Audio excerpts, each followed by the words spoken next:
दोस्तों 10 फरवरी को हमारा कक्षा 12वीं का अंग्रेजी इंग्लिश सब्जेक्ट का एमपी बोर्ड एग्जाम 26 का पेपर होने वाला है और लगातार दोस्तों हम क्या है एग्जाम की तैयारी करते जा रहे हैं ताकि दोस्तों आप होने वाली परीक्षा में क्या है हाई स्कोर कर सकें। इसलिए सबसे पहले दोस्तों मैं आपको इंग्लिश के क्वेश्चन आंसर तैयार कराना स्टार्ट किए हैं, क्योंकि आप जानते हैं इंग्लिश में हमारे बहुत सारे टॉपिक है। ओके, तो हमें सभी टॉपिक को तैयार करेंगे। ग्रामर सेक्शन में आपका do direct fill in the blanks, writing section में आपका letter writing, poster, advertisement, notice, ये सब रह जाता है। ओके, और आपकी अनसीन पैसेज, नोट्स मेकिंग कैसे आपको करना है वो सब हम देखने वाले हैं। लेकिन वो ऐसे टॉपिक है कि अगर आप एक एक वीडियो में मैं आपको सब टॉपिक समझाते जाऊंगा, उस वीडियो को आप कंप्लीट देख लीजिएगा तो आपके क्या है वो टॉपिक क्लियर हो जाएंगे और आप क्या है तुरंत ही आप तैयार कर लेंगे। लेकिन क्वेश्चन आंसर वाला ऐसा सेक्शन है जिसमें मैं आपको बता दूंगा, समझा दूंगा, लेकिन आपको यहाँ मेहनत करनी पड़ेगी, थोड़ा टाइम देना पड़ेगा, तभी दोस्तों आप क्या है तैयार कर पाएंगे। इसलिए दोस्तों मैं पहले ही क्वेश्चन आंसर आपके क्या है कंप्लीट कराते जा रहा हूँ। तो हमारे 3 सेक्शन से क्वेश्चन आंसर आते हैं, फ्लेमिंगो पोर्ट्स, फ्लेमिंगो पोएट्री और विस्टास से। तो ओके, तो मैंने आपको फ्लेमिंगो पोर्ट्स के कवर करा दिए 2 पार्ट में, फिर आपका फ्लेमिंगो पोएट्री के आपको पूरी कंप्लीट करा दिए इंपॉर्टेंट क्वेश्चन आंसर एक ही वीडियो में। अब हम विस्टास के इंपॉर्टेंट क्वेश्चन आंसर कवर कर रहे हैं। जैसे पार्ट 1 आ चुका है, पार्ट 1 में दोस्तों हमने लेसन फर्स्ट से लेकर लेसन 3 तक इंपॉर्टेंट क्वेश्चन आंसर कवर कर दिए। अभी हमारा लास्ट पार्ट रहने वाला है विस्टास का, जिसमें हम लेसन 5, लेसन 4, लेसन 5, लेसन 6 के इंपॉर्टेंट क्वेश्चन आंसर कवर करने वाले हैं। ओके, बाकी दोस्तों आपको है क्रम से तैयारी करना चाहते हैं तो क्रम से तैयारी करने के लिए दोस्तों आपको चैनल पर जाना है, प्लेलिस्ट के सेक्शन पर जाइएगा। तो यहाँ पर दोस्तों आपको क्या है 12th इंग्लिश टॉपर सीरीज वाली प्लेलिस्ट बना दी है। तो यहाँ पर दोस्तों आपको जितनी भी इंग्लिश से वीडियो आएंगी ये आपको यहाँ मिलने वाली है क्रम से, तो सभी वीडियो देखकर आपको क्या है तैयारी करते जाइएगा। इससे आपको क्या वीडियो नहीं ढूंढना पड़ेगा, एक ही प्लेलिस्ट में सभी आपको इंग्लिश की वीडियो मिल जाएंगी। तो यहाँ से आपको क्या तैयारी करते जाइएगा। तो देख लेते हैं, तुम्हारा लेसन 4 है विस्टास में, लेसन 4 द एनामी, इसके इंपॉर्टेंट क्वेश्चन आंसर। इससे पहले वाले क्वेश्चन आंसर आप तैयार करना चाहते हैं, प्लेलिस्ट पर जाकर क्या क्रम से वीडियो देखकर आप तैयार कर लीजिएगा। पहला क्वेश्चन है हमारा, who was doctor Sadao, where was his house. MP board exam 22 में क्वेश्चन आ चुका है, तो इंपॉर्टेंट आपका 26 में डायरेक्ट फिर आ सकता है और शॉर्ट में है आपका और इजी क्वेश्चन है आपका। Who was doctor Sadao, doctor Sadao कौन है थे और उनका घर कहाँ है। तो doctor Sadao Hoki was a famous जापानी surgeon and scientist. Doctor Sadao बहुत ज़्यादा प्रसिद्ध जापान के क्या है एक सर्जर और क्या है साइंटिस्ट थे, वैज्ञानिक थे। He spend 8 years in America to learn of surgery and medicine. उन्होंने क्या है अपने 8 साल अमेरिका में रहकर क्या है अपने 8 साल अमेरिका में रहे और वहाँ क्या सीखा, अमेरिका में रहकर सर्जरी और क्या दवाइयों के बारे में जानकारी प्राप्त की। अब ये हमारा हो गया हुआ डॉक्टर सदाव। तो डॉक्टर सदाव के बारे में बता दिया कि ये क्या है जापान के प्रसिद्ध सर्जर और साइंटिस्ट हैं। इन्होंने अपने 8 साल दिए हैं अमेरिका में सर्जरी और मेडिसिन के बारे में जानकारी के लिए, सीखने के लिए। फिर अब यहाँ पूछा जा रहा है वेयर वाज हिज हाउस। तो his house was built on a spot of Japanese coast, और जो उनका घर बना हुआ है वो जो समुद्र के क्या है तट पर बना हुआ है। नेक्स्ट हमारा क्वेश्चन है, why was doctor सदाव kept in Japan and not send abroad with the troops. Abroad यानी होता है विदेश। तो डॉक्टर सदाव को केप्ट यानी रखना, तो डॉक्टर सदाव को क्या है जापान में ही क्यों रखा गया, उन्हें सेना की टुकड़ी, ट्रूप्स यानी सेना की टुकड़ी, तो सेना की टुकड़ी के साथ उन्हें विदेश क्यों नहीं भेजा गया। देखिए सेना की जब कहीं भी जाती है तो उनके साथ क्या डॉक्टर भी जाते हैं कि सेना का अगर कुछ घायल हो जाती है तो डॉक्टर क्या उनका उपचार कर सके तत्काल समय में, इसलिए डॉक्टर भी सेना के साथ जाते हैं। लेकिन यहाँ डॉक्टर सदाव क्या है जापान में ही रहना दिया, उन्हें क्या है जो सैनिक की टुकड़ी साथ विदेश नहीं भेजा गया। तो ऐसा क्यों किया गया। तो doctor Sadao was a famous जापानी surgeon and scientist. Doctor Sadao बहुत ज़्यादा प्रसिद्ध जापान के सर्जर और साइंटिस्ट थे। He was completing a major discovery of woods interiorly clean. अब देखिए ये जो डॉक्टर सदाव का है एक साइंटिस्ट है, वैज्ञानिक है। वैज्ञानिक का क्या काम रहता है कि नई नई खोजें करते रहना। तो डॉक्टर सदाव एक रिसर्च कर रहे थे किस पर, कि घाव होते हैं, जो घाव को हम किस प्रकार से अच्छे से साफ कर सकते हैं जल्द से जल्द। ओके, उस पर इस टॉपिक पर वो रिसर्च कर रहे थे। The old general might need an operation any time. Main answer आपका इसी लाइन में पूरा छुपा हुआ है कि जो ओल्ड जनरल, अब जनरल कौन है, सेना में जो सैनिक होते हैं, सेना में एक पद होता है जनरल। ओके, तो एक व्यक्ति है जो बूढ़े जनरल हैं। ओके, उन्हें किसी भी टाइम ऑपरेशन की आवश्यकता हो सकती है। तो मतलब उनकी क्या है तबीयत खराब होगी, उन्हें किसी भी समय क्या है ऑपरेशन उनका करना पड़ सकता था। Okay, therefore doctor सदाव captain Japan. यही कारण है कि डॉक्टर सदाव को क्या जापान में ही रखा गया। क्यों रखा गया, क्योंकि जो जापान में एक ओल्ड जनरल थे उन्हें ऑपरेशन की आवश्यकता थी, किसी भी समय का उनका ऑपरेशन हो सकता था, इसलिए डॉक्टर सदाव को विदेश सेना की टुकड़ी के साथ विदेश नहीं भेजा गया, उन्हें जापान में ही रखा गया। नेक्स्ट हमारा क्वेश्चन है, what did doctor Sadao and his wife do with the man. MP board exam 23 में क्वेश्चन आ चुका है, आपका 26 में आ चुका है। जितने क्वेश्चन बता दूं प्योर सिलेक्टिव क्वेश्चन है, तो कोई भी यहाँ से क्वेश्चन आ सकता है आपके एमपी बोर्ड एग्जाम 26 में। क्वेश्चन हमसे कह रहा है what did doctor Sadao and his wife do with the man. Doctor सदाव और उनकी पत्नी ने उस व्यक्ति के साथ क्या किया। अब उस व्यक्ति के साथ क्या किया, यानी उस व्यक्ति, यहाँ किसी व्यक्ति की बात हो रही है, अमेरिकन व्यक्ति की बात हो रही है, घायल व्यक्ति की बात हो रही है जो डॉक्टर सदाव और उनकी पत्नी को मिला था। तो doctor Sadao and his wife kept the white man in his house. Doctor सदाव और उनकी पत्नी ने उस वाइट मैन को, अमेरिकन व्यक्ति को, अपने घर पर रखा। Doctor Sadao did an operation and bought out the bullet from his body. Doctor Sadao ने उस व्यक्ति का ऑपरेशन किया और उस व्यक्ति, जो घायल व्यक्ति पर के शरीर के अंदर क्या है गोली लगी हुई थी, उस गोली बुलेट को भी क्या है शरीर से बाहर निकाला ऑपरेशन करके।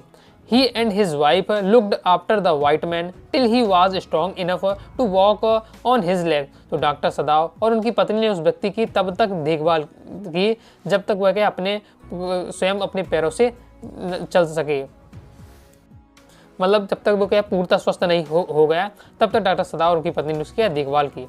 अब नेक्स्ट हमारा क्वेश्चन है जो कि लॉन्ग में पूछा जा सकता है, right the characteristics of doctor Sadao. Doctor सदाव का कैरेक्टरिस्टिक्स बताइए। आगे जैसे अभी हम बात करें, अभी आपके एमपी बोर्ड एग्जाम 25 में, अभी हम आगे देखेंगे जो हमारा लेसन 5 मिस्टर लैम्ब और डेरी रहते हैं, तो उनका कैरेक्टरिस्टिक्स पूछा गया था, मिस्टर लैम्ब कैरेक्टरिस्टिक्स और डेरी के कैरेक्टरिस्टिक्स, तो वो आ चुका है, तो अब आपका 2026 में नहीं आएगा, तो हाई चांस है कि आपका डॉक्टर सदाव का कैरेक्टरिस्टिक्स पूछ लिया जाए। तो देख ले, तो लॉन्ग में आपका आ सकता है, और लॉन्ग में आपका कैरेक्टरिस्टिक्स आएगा तो 2 लाइन में बताना पॉसिबल नहीं रहता है, इसलिए क्या है जो क्वेश्चन ये आता है कैरेक्टरिस्टिक्स वाला वो लॉन्ग ही में आता है, यानी 3 नंबर में आएगा। तो हम समझ लेते हैं और ये बिल्कुल सिंपल रहने वाला। देखिए अगर आपने ये जो ऊपर के 3 क्वेश्चन है ये बहुत ज़्यादा इंपॉर्टेंट, तो आपको तैयार तो करना ही है। ओके, तो आपने ये वाला क्वेश्चन तैयार कर लिया, पहला वाला, और तीसरा वाला आंसर तैयार कर लीजिए। तो बस आपको करना है पहले का आंसर तीसरे का आंसर एक साथ लिख देना है, 1-2 लाइन और जोड़ देना, तो आपका आंसर यहाँ बन जाएगा। ओके, तो अगर ये आपको क्वेश्चन याद है पहला और तीसरा, तो आप वही उसमें क्या कैरेक्टरिस्टिक्स चाहिए एक प्रकार से आप देखेंगे बताया जा रहा है कि डॉक्टर सदाव कौन है, वह उन्होंने अपना समय कहाँ व्यतीत किया है और उनका घर कहाँ है, इसके साथ ही उन्होंने मैंने क्या काम किया, तो वही बातें बताई जा रही है, वही आपको कैरेक्टरिस्टिक्स में फिट हो जाएंगी। बाकी फिर भी हम एक बार समझ लेते हैं ओके किस तरीके से आपको लिखना चाहिए। तो doctor Sadao Hoki was a famous जापानी surgeon and scientist. He spend 8 years in America to learn of surgery and medicine. जो हमारा पहला क्वेश्चन का आंसर था वह यहाँ लिख दिया है कि डॉक्टर सदाव बहुत ज़्यादा प्रसिद्ध जापानी सर्जन और क्या है एक साइंटिस्ट थे, वैज्ञानिक थे। उन्होंने अपने 8 साल अपने जीवन के 8 साल के अमेरिका में बिताए सर्जरी और मेडिसिन सीखने के लिए। His house was built on spot of Japanese coast. उनका जो घर बना हुआ था समुद्र के तट पर बना हुआ था। Doctor सदाव operated on the wounded man. Doctor Sadao ने क्या है जो घायल व्यक्ति उन्हें अमेरिकन व्यक्ति मिला उससे क्या उन्होंने ऑपरेशन किया। The operation was successful. जो ऑपरेशन था वो सफलतापूर्वक हुआ।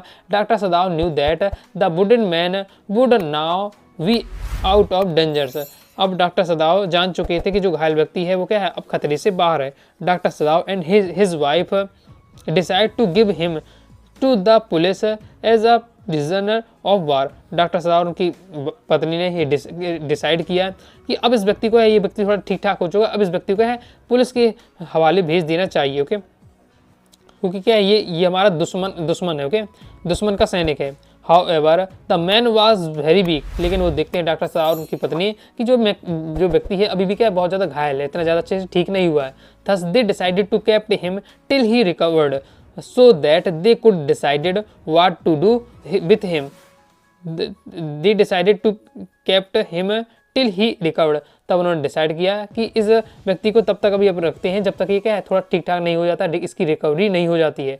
जब ये ठीक ठाक हो जाएगा तब हम डिसाइड करेंगे इस व्यक्ति के साथ हमें क्या करना है। तो ये हो जाता है डॉक्टर सदाव की इन बातों में पूरा समझ में आ रहा है कि डॉक्टर सदाव उनकी पत्नी किस प्रकार से थी। मैं तो यहाँ डॉक्टर सदाव का कैरेक्टरिस्टिक्स पूछा जा रहा था। कंप्लीट हो जाता है, आगे देख लेते हैं। अभी दोस्तों हम बात करें तो आपके इन्हीं 4 क्वेश्चन में से आपके हाई चांस से आने के, तो पढ़ के आपको जरूर रखना है। तो नेक्स्ट हमारा क्वेश्चन है विल हैना help the wounded man and wash him herself. MP board exam 24 में क्वेश्चन आ चुका, तो ये भी आपका 26 में आ चुका है। तो क्या क्वेश्चन पूछा जा रहा है, क्या हैना कौन है? तो डॉक्टर सदाव की पत्नी का नाम है हैना। डॉक्टर सदाव की पत्नी है हैना। तो हैना ने क्या जो घायल व्यक्ति है ओके उसकी सहायता की और उसके जो घाव होते हैं क्या उसने स्वयं उन घाव को साफ किया। जो घायल व्यक्ति है उसके बहुत सारे घाव रहे थे। अब घाव को मरहम पट्टी करने से पहले क्या है ऑपरेशन करने से पहले उन्हें साफ करना पड़ता है। तो क्या उसने स्वयं साफ किए ओके वो आपको बताना है। तो Hana will help the wounded man and wash him herself. तो हमने बताया कि हैना ने क्या उस घायल व्यक्ति की सहायता की और उसके जो घाव हैं उन्हें भी क्या अच्छे से साफ किया, उसे नहलाया। द वुडन American was is very bad state and needed to be washed before being operated on.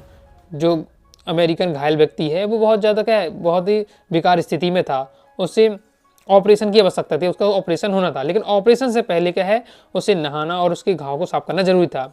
हैना did not want doctor Sadao to clean the dirty and unconscious prisoner.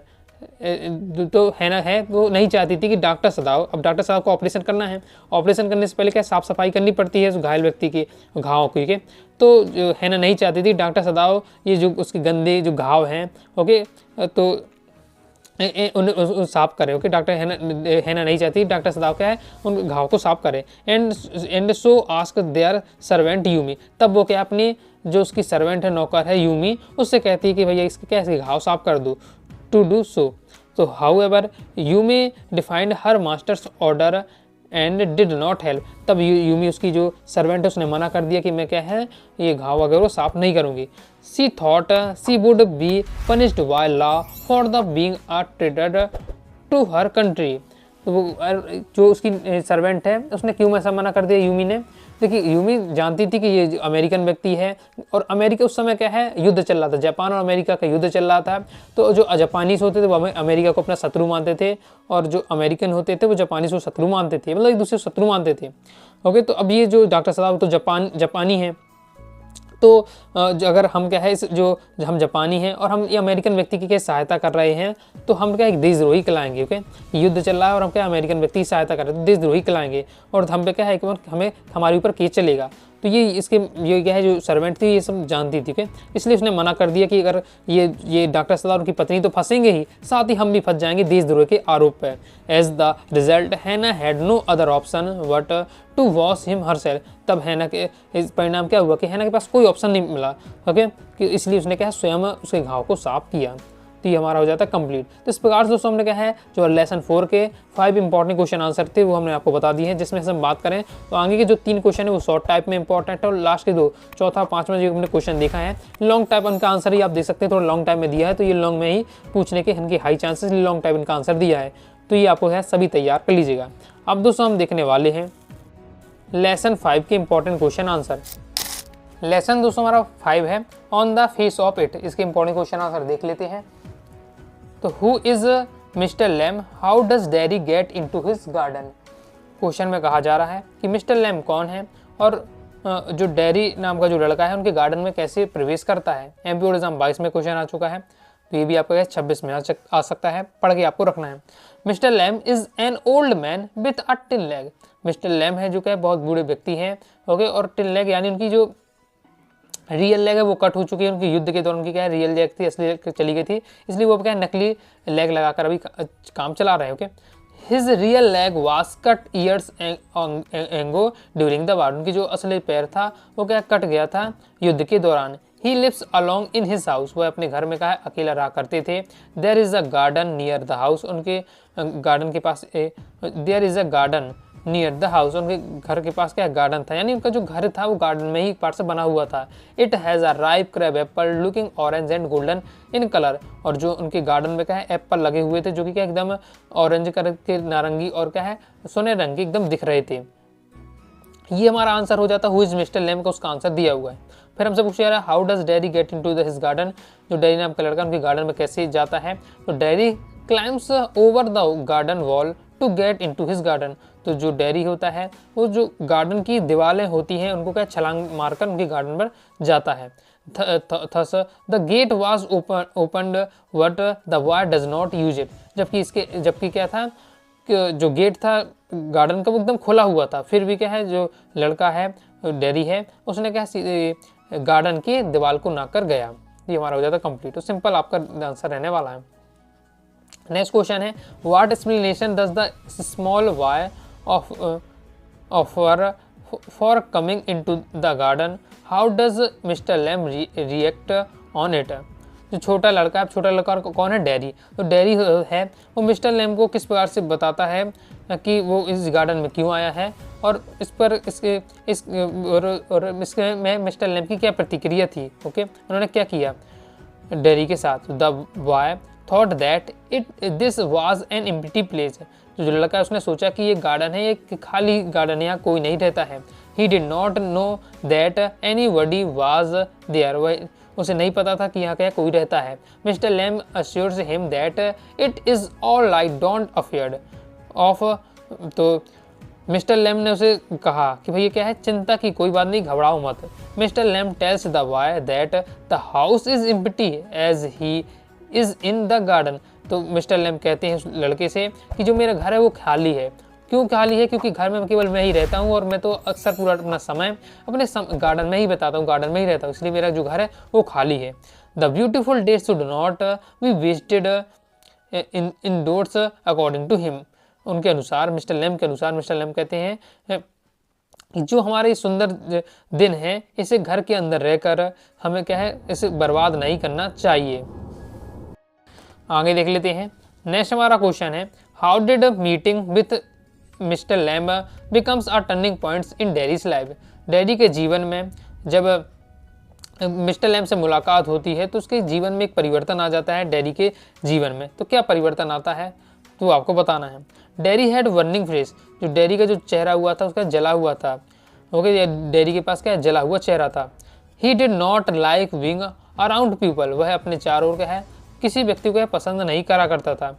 He used to think that his face was the most terrible in the world. वह सोचा करता था, कौन? Daddy सोचा करता था कि उसका जो चेहरा इस दुनिया का सबसे भयंकर और खतरनाक चेहरा है। चेहरे की सुंदरता वो बार से समाप्त हो गई थी। ओके, इसलिए वो सोचता है कि जो मेरा चेहरा है इस दुनिया का क्या सबसे भयानक और खतरनाक चेहरा है। Meeting with mister lamb he got turning point of his life. Mister lamb से जब उसकी मुलाकात होती है तो उसके जीवन में क्या बहुत बड़ा बदलाव आता है, उसके जीवन के मोड़ है। Mister Lamb provide him confidence to development a positive attitude towards the life. Mister Lamb उसे क्या समझाते हैं, उसे क्या आत्मविश्वास उसके अंदर जगाते हैं। इसके साथ ही जीवन के प्रति जो सकारात्मक विचार है उनको भी समझाते हैं। तो इस प्रकार से क्या है मिस्टर लैम्ब से मुलाकात के बाद डैडी के जीवन में क्या परिवर्तन आ गया। नेक्स्ट हमारा क्वेश्चन है, how does the daddy get his face burn. मतलब डैडी का फेस किस प्रकार से जल गया था। तो actually daddies face did not gate burn, it burn in a fire. जो बताया जा रहा है डैडी का जो फेस है वास्तव में आग से नहीं जला था। He got acid all down the side of face. मतलब कि हम जब भी अभी हम शुरू से पढ़ रहे हैं कि जो डैडी का फेस जल गया था तो मैं इसी लगता है कि क्या है आग से जल गया होगा। तो पहली लाइन में यही बताया जा रहा है कि डैडी का फेस के आग से नहीं जला था। He got get acid all down the side of his face and it burn it all away. तो जो इसका जो चेहरा जल गया था वो क्या एसिड से जल गया था और उसका एक साइड का चेहरा क्या एसिड से जल गया था। Daddy say that this acid not at his face, it also at him up. तो डैडी कहता है कि इस एसिड ने केवल मेरे चेहरे को नहीं जलाया है, केवल मेरे चेहरे को बर्बाद नहीं किया है, इसने तो मेरा क्या है पूरा जीवन ही बार से क्या है बर्बाद कर दिया है। क्योंकि आप जानते हैं किसी व्यक्ति की पहचान उसका क्या चेहरा होती है। आज के समय में चेहरे की सुंदरता कितना ज़्यादा महत्वपूर्ण है। ओके, और उसका चेहरा ही जल चुका है। तो वही बताया जा रहा है कि कह रहा है डैडी कि इस एसिड ने मेरे चेहरे बस को नहीं खाया। एट शब्द हो रहा है ईट एट ईटन। ओके, तो इस एसिड ने केवल मेरे चेहरे को खराब नहीं किया है, मेरे चेहरे को खाया नहीं है, इसने तो मेरा पूरा जीवन ही खा गया एक बार से। इस बार से नेक्स्ट हमारा, what is it the draws Derry towards mister Lamb in spirit of himself. MP board exam 23 में क्वेश्चन आ चुका है तो ये भी आपका रिपीट हो सकता है। तो डैडी का मिस्टर लैम्ब के प्रति किस प्रकार से क्या लगाव होने लगा, या डैडी को मिस्टर लैम्ब के प्रति एक अलग ही लगाव उत्पन्न हुआ। तो कैसे हुआ वो आपको बताना है। तो daddies face got burned with acid and look अगली। जो डैडी का जो चेहरा था वो जल गया था एसिड से, जिससे वो क्या है थोड़ा सा बदसूरत सा लगने लगा था। People dislike him and avoid him. जो लोग हैं वो उसे क्या पसंद नहीं करते थे और साथ ही उसे क्या इग्नोर अवॉइड करते थे। सो डैडी आल्सो अवॉइड देम। इसलिए क्या है जब लोग डैडी को इग्नोर करते थे तो डैडी भी लोगों को क्या इग्नोर करने लगा।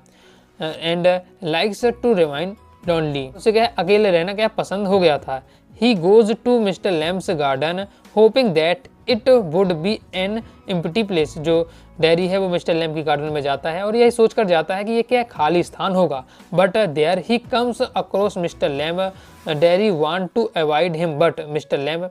तब क्या होता है कि वहीं से जब वो उनकी गार्डन में चला जाता है डैरी, तो डैरी की मुलाकात क्या है मिस्टर लैम्प से होती है, क्योंकि वहीं से क्या है मिस्टर लैम्प गुजर रहे थे। और इसलिए जो डैरी हर प्रकार से लोगों को इग्नोर करता है, इसी वजह से डैरी ने भी मिस्टर लैम्प को इग्नोर कर दिया। But mister lamp talks to him in a kind manner and tells him that outer appreciation is not much important but the real beauty in within man's spirit। तो जो mister lamp है daddy से बात करते हैं और अच्छे तरीके से बात करते हैं, प्रेम से बात करते हैं, उसे समझाते हैं। क्या समझाते हैं? क्योंकि वो समझ चुके हैं कि जो ये व्यक्ति क्या उससे बात नहीं कर रहा है, डर रहा है, तो उसका मेन रीज़न यही है कि क्या ये लोगों से बात नहीं करना चाहता है, क्योंकि लोग उसका क्या है मजाक उड़ाते होंगे इसके चेहरे को देखकर, इसलिए मुझसे दूर भाग रहा है। इसलिए मिस्टर लैम्प उसे समझाते हैं और सच्चे से बात करते हैं, उसे समझाते हैं कि जो बाहरी सुंदरता ये ज़्यादा इंपॉर्टेंट नहीं है। ओके, ये जो इंपॉर्टेंट नहीं है, इससे ज़्यादा इंपॉर्टेंट है हमारी आत्मा और मन की सुंदरता। दिस पीसेस डेरी, इसलिए ये बात क्या है डेरी को अच्छी लगी। Okay, that's why he towards mister Lamb. इन बातों के कारण क्या है जो डेरी को क्या है मिस्टर लैम्प के प्रति क्या आकर्षण हुआ। नेक्स्ट देख लेते हैं, who is mister Lamb, where does he live. Mister Lamb कौन है और कहाँ रहते हैं? तो mister Lamb is an old man who lived in a big house with a lovely and enormous garden. Mister Lamb क्या बूढ़े व्यक्ति हैं जो एक बड़े से घर में रहते हैं और जो उनका गार्डन बहुत ही ज़्यादा सुंदर और क्या बड़ा है। Due to a bomb explosion he had lost one of his legs. Okay, जो बम के धमाके के कारण, युद्ध में बम के धमाके के कारण उनका क्या एक पैर है वो चला गया था। He enjoy talking to people and making them his friend. Mister Lamb को लोगों से बातें करना अच्छा लगता था और लोगों को क्या अपना दोस्त बनाना अच्छा लगता था। So he always kept his garden gates open. यही कारण है कि जो मिस्टर लैम्प है अपने गार्डन के जो गेट होते हैं, मेन गेट होते हैं, उन्हें हमें क्या खुला रखते थे। क्यों खुला रखते थे? ताकि कोई व्यक्ति आना चाहे तो आसानी से आ जाए, ओके, और मुझसे बातें करे, ओके, और मेरा मित्र बने। इसलिए क्या है जो गेट हमेशा क्या खुले रहते थे, कोई व्यक्ति आ सकता है। तो ये मिस्टर लैम्प के बारे में और कहाँ रहते हैं वो भी यहाँ बता दिया गया है। तो इस प्रकार दोस्तों हमने क्या है टॉप 6 इंपॉर्टेंट क्वेश्चन आंसर देखे हैं इस चैप्टर से, लेसन आपके 5 के। हमारा आ जाता लास्ट लेसन बचता है लेसन 6, उसके भी इंपॉर्टेंट क्वेश्चन आंसर कवर कर लेते हैं। आगे लास्ट लेसन है हमारा लेसन 6 मेमोरीज ऑफ चाइल्डहुड। इसके इंपॉर्टेंट क्वेश्चन आंसर देख लेते हैं। और आगे बढ़ने से पहले बता दूं, प्रॉपर तैयारी करना चाहते हैं, पीडीएफ मटेरियल प्राप्त करना चाहते हैं तो प्ले स्टोर से क्या है अनुराग सारी क्लासेस ऐप जरूर डाउनलोड कर लीजिएगा। ओके, और साइंस के स्टूडेंट है साइंस ब्रह्मास्त्र बैच, आर्ट के स्टूडेंट आर्ट ब्रह्मास्त्र बैच, कॉमर्स के स्टूडेंट है कॉमर्स ब्रह्मास्त्र बैच जरूर कर लीजिएगा। इससे फायदा ये होगा कि आपको कंप्लीट पीडीएफ मटेरियल मिल जाएगा, नोट्स रहेगा, पीडीएफ मटेरियल रहेगा। Okay, all chapter important question answer, all chapter objective question answer. आपको हिंदी इंग्लिश में बात करें प्रॉपर आपको क्या है ग्रामर भी मिलने वाली है। मेन बात है पीडीएफ मटेरियल रहेगा तो आप आसानी से अपने हिसाब से पढ़ पाएंगे। ओके, और अभी क्या है डिस्काउंट चल रहा है, कम समय रहेगा इसलिए भारी डिस्काउंट चल रहा है। ओके, बैच लेते समय आपको दोस्तों टारगेट 95 कूपन कोड डालिएगा तो आपको 200 रुपये का डिस्काउंट हो जाएगा। बाकी यदि आपका है मुझसे केवल इंग्लिश सब्जेक्ट पढ़ना चाहते हैं तो इंग्लिश का बैच आप ले सकते हैं, कोर्स ले सकते हैं।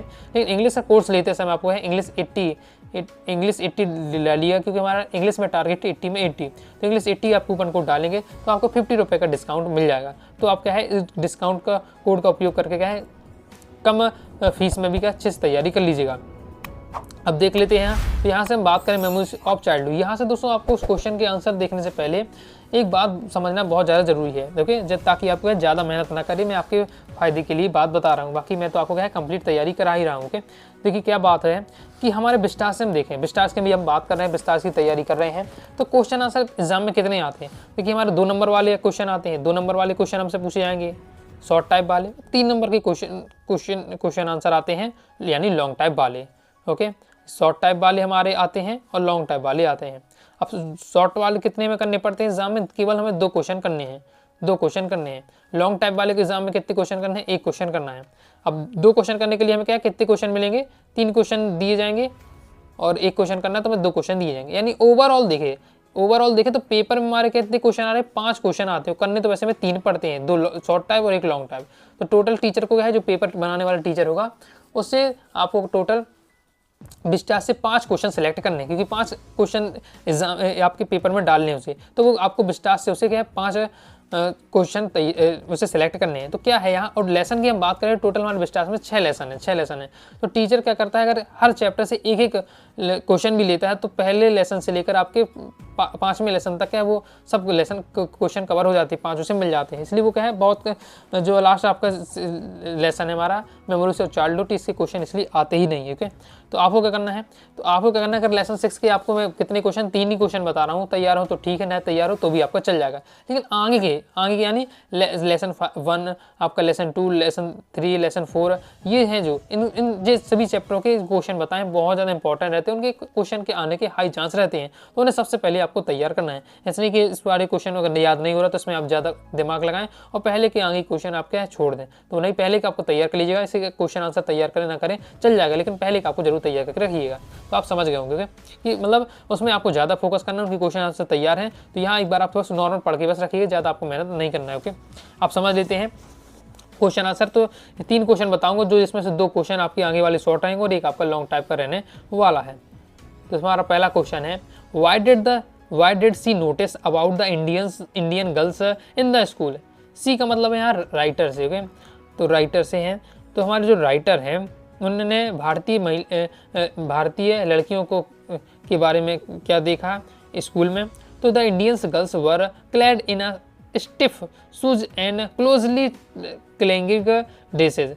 तो जो उन्होंने देखा कि उन्होंने क्या नोटिस किया, जो भारतीय लड़कियां हैं एकदम क्या है कड़क जूते पहने हुए हैं और चिपकी सी ड्रेस पहने हुए, एकदम क्या है एकदम अपने शरीर से एकदम चिपकी सी एकदम ड्रेस पहने हुए हैं, और जो जूते भी पहने हुए हैं वो क्या है एकदम कड़क से जूते पहने हुए हैं। The writer notice that Indian girls seemed not to be care about the feet and they were distressed then the writer herself in their title clause। तो क्या बताया जा रहा है, मैं यहाँ राइटर बताती नोटिस करते कि जो भारतीय लड़कियां हैं उन्हें अपने बारे में भी क्या है, उन्हें चिंता नहीं है, ये यहाँ बात बताया जा रहा है। तो कंप्लीट हो जाता है। नेक्स्ट हमारा क्वेश्चन है, what advice did Anna offer बामा। अब जो अन्ना कौन है, बामा का बड़ा भाई है। तो अन्ना ने बामा को क्या सलाह दी, तो Anna advise Bama to study with care and learn all that she could. तो बताया जा रहा है, अन्ना कहता है, अन्ना एडवाइस देता है बामा को कि अच्छे से तैयारी करो। Okay, study with care and learn all that she could. Okay, अच्छे से तैयारी करो और जितना ज़्यादा पढ़ सकते हो उतना ज़्यादा पढ़ लो। क्यों, if she was always ahead in her lesson, यदि क्या है तो हमेशा, यदि तुम हमेशा हर चैप्टर में हर अध्याय में क्या है उन लोगों से आगे रहोगे, तो people would come to her their own accord and attach themselves to her. तो इससे क्या होगा, यदि यह एक बार से मान लिया जाए, यहाँ कहा जा रहा है कि यदि क्या कहा जा रहा है कि ज़्यादा मेहनत करो, अच्छे से तैयारी करो। यदि आप अच्छे से तैयारी करोगे तो क्या है हमेशा क्लास में आगे रहोगे, टॉप रहोगे, जिससे क्या है लोग people would come to her, तो जिससे लोग क्या है तुम्हारे पास आएंगे, तुमसे बातें करेंगे। ओके, यही यहाँ बातें बताई जा रही है। तो ये ऐसा क्यों कहा जा रहा है, रीज़न ये है कि ये उस पहले समय की बात है जब क्या है ये भेदभाव चलता था, ऊंच नीच का सिस्टम था। जो बड़ी जाति के लोग हैं वो क्या है छोटी जाति वो क्या है इतना ज़्यादा महत्व नहीं दिया करते थे, उनसे बातें तक नहीं करा करते थे। ओके, तो बामा ने ये सब देखा भी है। ओके, अन्ना ने ये सब देखा, बामा ने ये सब देखा, तो अन्ना समझाता है बामा को कि अच्छे से मेहनत करो, अच्छे से पढ़ाई करो। ओके, जिससे क्या अगर तुम ऊंचे पोस्ट में पहुंच जाओगे तो फिर कोई नहीं देखता है कि अगर हम क्या अच्छे से शिक्षित हो जाते हैं तो फिर ज़्यादा आपको क्या कैटेगरी नहीं देखा जाता है, आपका क्या नॉलेज आपका देखा जाएगा। तो वही बात यहाँ बताई जा रही है, इसलिए ये सब बातें कही गई। तो ये आपके दोनों क्वेश्चन हो जाते हैं कंप्लीट, जो कि शॉर्ट टाइप के थी। अब एक क्वेश्चन हमारा रहेगा लॉन्ग टाइप के लिए, इसे और हमें क्या है क्वेश्चन को देखना है, कवर करना है। तो क्वेश्चन देख लेते हैं। Bama experience is that of a victim of the caste system, what kind the discriminations does Zitkala Sa experience depict, what are the their response to their respecting situations. बताया जा रहा है कि बामा का जो अनुभव है, बामा का अनुभव है कास्ट सिस्टम, जो ऊंच नीच का जो भेदभाव वाला सिस्टम होता है उसको उन्होंने सहा है। किसने, बामा ने, ये उनका अनुभव है। ओके, और दूसरे यहाँ बताए जिंकासा है, उनका भी इस भेदभाव से संबंधित उनका भी अनुभव रहा है। तो दोनों ने इन भेदभाव से की स्थिति, दोनों ने भेदभाव के साथ मतलब भेदभाव हुआ है, तो उन्होंने इस स्थिति को कैसे हैंडल किया वो आपको यहाँ बताना है। अब देखिए बामा कौन है, जिंकासा। देखिए हमारी जो माई मेमोरीज ऑफ चाइल्डहुड है, इस कहानी में क्या है, दो सेक्शन है, दो कहानियाँ हैं, एक बामा की है और एक जिंकासा की, यानी दो यहाँ राइटर हैं। ओके, मतलब एक ही चैप्टर में यहाँ दो कहानियाँ डाल दी गई हैं, दो राइटर हैं हमारे, इसलिए एक है बामा राइटर, एक में है जिंकासा। अब बामा कौन है, बामा एक इंडियन है। ओके, जिंकासा कौन है, एक अमेरिकन है। तो ये बताया जा रहा है, और दोनों ने क्या है, भेदभाव को सहा है। तो वही आपको बता रहा हूँ, दोनों ने भेदभाव को सहा है, और किस प्रकार से, क्योंकि वो भेदभाव को आपको बताना उनके साथ क्या हुआ है। इसके साथ अब लॉन्ग टाइम में तो आपको बताना ही पड़ेगा, भेदभाव की बात हो रही तो किस तरह का भेदभाव हुआ है और उन्होंने इस स्थिति को कैसे हैंडल किया है वो आपको यहाँ बताना है। तो देख लेते हैं। Bama is a victim of the caste system prevalent in the society. समाज में फैली जो भेदभाव वाले सिस्टम है, ओके, वो बामा ने देखा है, सहा है। जिंकासा इज अ नेटिव अमेरिकन। जिंकासा कौन है, नेटिव अमेरिकन, और अमेरिका में क्या है, जो मूल निवासियों से भी क्या है, मूल निवासी, वहाँ पर ऊंच नीच का ज़्यादा सिस्टम नहीं था, वहाँ सिस्टम था मूल निवासी हैं और जो नहीं है, ओके, उन पर भेदभाव हुआ करता था। She is a subjective or discriminations due to the prejudice prevalent against native American culture and people. उस समय क्या होता था, अमेरिका में नेटिव अमेरिकन के नाम पर, नेटिव अमेरिका जो होते थे उन पर, उनसे क्या है, उन पर भेदभाव किया जाता था, उन्हें क्या है, निम्न कोटि का समझा जाता था। She is subjected to various टीशंस। मतलब जो नेटिव अमेरिकन होते थे उनसे अमानवीय व्यवहार किया जाता था, उन्हें एकदम मानव की तरह उनसे व्यवहार नहीं किया जाता था। हर ओके, उन पर एक बार से अत्याचार किए जाते थे। Her here is cut short, और उनके जो बालों को है उनके जबरदस्ती क्या है, उनके बालों को छोटा कर दिया जाता, काट दिया जाता था, काट कर उनके छोटे कर दिया जाता है। As per the her belief held in her culture cowards kept short hair, और उनकी परंपरा के अनुसार क्या है, जो व्यक्ति का छोटे बाल रखाता है वो कायर माना जाता था। अब देखिए यहाँ क्या है, ज़बरदस्ती उनके बाल काट दिए जाते थे, पहले उन्हें बाल ज़बरदस्ती काट दिए गए और फिर कहा जाता था कि जिसके बाल कटे होते थे वो व्यक्ति कायर होता था, फिर उसे कायर से संबोधित किया जाता था, एक बार उसे क्या पूरा तरीके से परेशान किया जाता था। The blanket covering her shoulders is taken off which she finds very uncomfortable. साथ ही जो क्या है, कंबल अपनी डाले हुए थी, उस कंबल को भी उनसे ले लिया गया और ओके, जिससे वो क्या है, बहुत ज़्यादा अनकम्फर्टेबल हो गई। She is made to eat a prescribed manner, और इसके साथ ही उन्हें क्या है, एक प्रकार से उनका खाना फिक्स था, ओके, ज़्यादा अच्छे से खाना नहीं खा सकती थी अपने हिसाब से, ओके, केवल जो सिंपल सा भोजन उन्हें दिया ही मिलता था। She is a made of wear squeaking shoes instead of moccasins, यानी यहाँ बताया जा रहा है कि उन्हें क्या है, एक कड़क से जूते दिए जाते थे, ओके, और जो मुलायमदार नहीं होते थे, और साथ ही वो चींची की आवाज़ किया करते थे और उन्हें क्या चुभते थे। She finds it hard to step all these changes, और वो क्या, इतने सारे उनके जीवन में परिवर्तन हो रहे हैं, इतनी सारी समस्याएं एक साथ लोगों उन्हें दे रहे थे, उनके जीवन पर से इतने सारे क्या परिवर्तन हो रहे थे। Both Zitkala Sa and Bama stand in a rebellion against the discrimination and indignities inflicted upon them. तो यहाँ पर बामा हो चाहे जिंकासा, दोनों ने इस भेदभाव के प्रतीका के खिलाफ क्या उन्होंने आंदोलन किया, ओके, एक बार से लड़ाई लगी, okay. They study hard and progress, उन्होंने क्या लगातार मेहनत की, तैयारी की, पढ़ाई लिखाई की, और उन्होंने अपने जीवन में क्या उन्नति की। Theirs writings which out pour their feelings and experience signify their struggle, उनकी जो राइटिंग है उससे हमें उनके पता है, मतलब उनके जो लेखन कला है उससे हमें पता चलता है कि उन्होंने कितना ज़्यादा संघर्ष किया इस यहाँ तक पहुँचने के लिए, और उन्होंने अपने लेखन में अपने अनुभव को क्या साझा किया है, तो वो बातें बताई जा रही हैं। तो इस बार से आप समझ गए होंगे, और ये क्वेश्चन ऐसा है, अगर आप इसे तैयार कर लेते तो इस चैप्टर से संबंधित और भी कोई क्वेश्चन आता है तो यहाँ के जो लाइनें हैं वो आप फिट करके क्या है, किसी मतलब क्वेश्चन का आप आंसर आसानी से दे पाएंगे। तो इस प्रकार दोस्तों हमने क्या कंप्लीट कर लिए हैं लेसन 6 जो हमारा लास्ट लेसन था, इसके भी इंपॉर्टेंट क्वेश्चन आंसर। इस प्रकार दोस्तों हमने क्या है सभी अध्यायों के आपके इंपॉर्टेंट क्वेश्चन आंसर कवर कर लिए हैं। हमारे देखिए फ्लेमिंगो की बात करें तो फ्लेमिंगो के कोर्स के मैंने आपको इंपॉर्टेंट क्वेश्चन करा दिए थे 2 वीडियो में, पोएट्री का एक ही वीडियो में कवर करा दिया है। विस्टास की बात करें तो विस्टास की भी हमने 2 वीडियो में कवर कर लिया, यानी टोटल 5 वीडियो आई हैं क्वेश्चन आंसर की, जिन्हें आप देख लेते हैं तो क्वेश्चन आंसर आपके क्या है कंप्लीट हो जाएंगे, और जिसमें हमने क्या है प्रीवियस ईयर पे जो क्वेश्चन आए हैं उनको भी हमने क्या कवर किया है। तो अच्छे से आपको तैयार कर लेना है। और प्रॉपर तैयारी करना चाहते हैं, पीडीएफ मटेरियल प्राप्त करना चाहते हैं तो बैच को जरूर ज्वाइन करके रखिएगा। वीडियो पसंद आए लाइक सब्सक्राइब जो कर दीजिएगा। इसके साथ ही दोस्तों टेलीग्राम चैनल व्हाट्सएप चैनल को ज्वाइन कर लीजिएगा। डाउट आता है अकाउंट से आप जरूर पूछिएगा। मिलते हैं नेक्स्ट वीडियो में, तब तक के लिए बाय बाय।